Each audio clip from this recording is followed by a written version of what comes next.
মাস্তুল foundation গাজাবাসীর জন্য প্রয়োজনীয় খাদ্য ও জরুরি পণ্য সামগ্রী পাঠাচ্ছে ফিলিস্তিনে। গাজাবাসী আজ মানবেতর জীবনযাপন করছে। তাদের খাদ্য নেই, বাড়িঘর নেই, নেই কোনো চিকিৎসা ব্যবস্থা। নারী, শিশু, বৃদ্ধ কারোই জীবনের নিরাপত্তা নেই। মাস্তুল ফাউন্ডেশন গাজাবাসীর জন্য কাজ করে যাচ্ছে।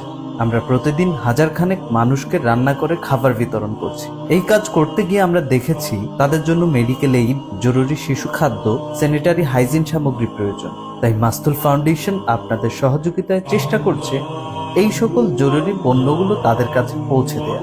এই মুহূর্তে আমরা 1 লরি খাদ্য ও জরুরি পণ্য সামগ্রী পাঠাচ্ছি। আমরা জানি চাহিদার তুলনায় এটা খুবই কম। আপনাদের দোয়া ও ভালোবাসায় এই কার্যক্রমগুলো আমরা পরিচালনা করছি। আপনারা আমাদের পাশে থাকলে মাস্তুল ফাউন্ডেশন অনবরত গাজাবাসীর পাশে দাঁড়াতে পারবে।